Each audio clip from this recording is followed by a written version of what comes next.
First of all, thank you all for showing great concern for the recent events involving GDF Suez and Morwell. Many of you are aware of the fire that has taken place within the mine and the effects it has had on this great city. We are doing everything in our power to make sure that the problems are addressed and that this problem never happens ever again. I will address the problems and will open the field for questions once we are done. On February 9th, a fire erupted in one of the mines and spread rather quickly, creating an imminent danger for all of those working within it.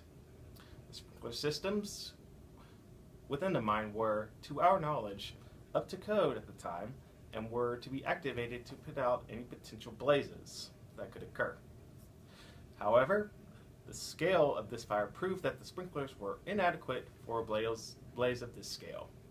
An unintended side effect of the fires was the amount of CO2 released into the atmosphere. The increase of carbon dioxide made it difficult for the citizens to breathe. Rest assured that the firefighters did everything in their power to control the blaze and make the air breathable once again. In regards to the inoperable mines, we made the discovery that despite the fact that the mines were no longer in use, they could still pose a threat should a fire break out. However, this discovery was not made until it was too late. It was thought that since these particular mines were no longer in use, sprinkler systems were no longer necessary, and so they were removed. This was a mistake and will be rectified in the future. The lack of oversight in our mines is unacceptable, and rest assured that we are doing everything in our power to ensure that these problems are rectified and that the people of Morwell will have faith in us once again. The safety of our employees, as well as the citizens of this city, is always paramount. We here at GDF Suez must set an example for safety and accountability. It is the only standard that should be acceptable in this day and age. We must not risk the safety of those around us for the sake of a profit. Ultimately, it is our responsibility to make sure that every part of our operation is in perfect working order. A fire of this magnitude is devastating not only to us, but to the community it affects. In recent events, we have heard that the Latrobe Valley community has come together to protest GDF Suez.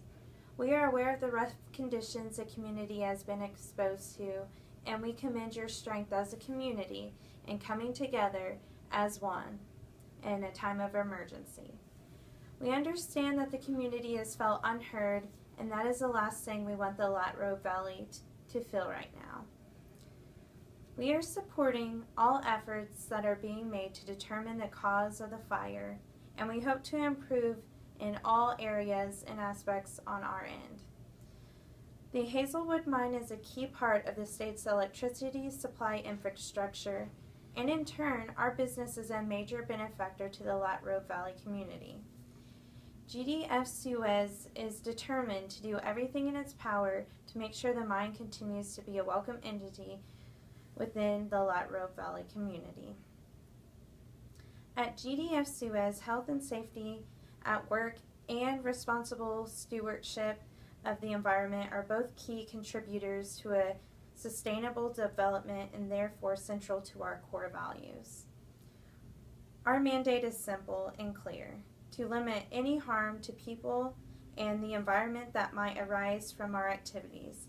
In fact, we are committed not only to maintaining the natural world around us, but improving where we can for the benefit of our customers, our employees, and the community as a whole.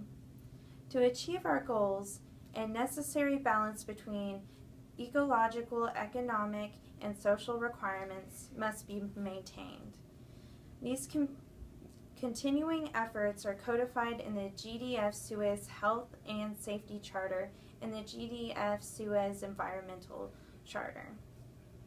Like all GDF Suez companies, we are determined to the preservation of the planet's natural heritage and its great ecosystems. The GDF Suez Environmental Charter stipulates that every company respects the law and regulation concerning the environment and public health. Moreover, the GDF Suez companies strive to go beyond the requirements of the law and regulations whenever technical and economic conditions enable them to do so. In this way, we seek to satisfy the needs of customers, the authorities, and the community. Taking the correct fire precautions is in the utmost importance to GDF Suez mines. We know that we are dealing with a very flammable resource, and it is an area of safety that we do not take lightly. The government mandates our safety codes, and we abide by them and strive to make our mines a safe environment to employees and surrounding communities. In the event that is unforeseeable, such as this one, we wish only the safety of the affected and swift action by the emergency response team to manage the situation as efficiently with as little damage as possible. In respects to this case, we are relieved to hear no one was injured and the emergency responders work day in and day out to control the fire. Thank you. When an event arises on a GDF site that threatens the property or people of the local community, company policy dictates that local emergency responders are given carte blanche access to the area, as well as access to any information that is relevant to neutralizing the situation. This is true whether it's a shooting, an explosion, and the Hazelwood fire was no exception to this policy. Victoria emergency responders were ill prepared to handle this fire. Their ineffectiveness created an environment of confusion and chaos. Now, to be clear, we do not fault the individual firefighters, police officers, and paramedics that work tirelessly and risk their lives to help protect the people of Victoria. However, we do find fault in their leaders, who sent an inefficient number of firefighters to fight this fire in the beginning. It is our view that had they had enough firefighters, that this fire would not have grown to the magnitude that it did. We find fault in their leaders' inability to communicate with local police about current dangers of the fire. We find fault in their leaders continuing to cut funding that ultimately led to a lack of proper training regarding mine fires and wildland fires. Finally, we find fault in their leaders rushing to place blame instead of finding solutions to end this tragic event that decimated homes and livelihoods of hardworking Australians. It is the view of the board of GDF Suez that we can no longer continue to operate in an environment that is incapable of supporting the industry that employs its constituents. However, we do feel that closing the mine and thus ending the employment of so many men and women that have already been impacted by this fire is not fair.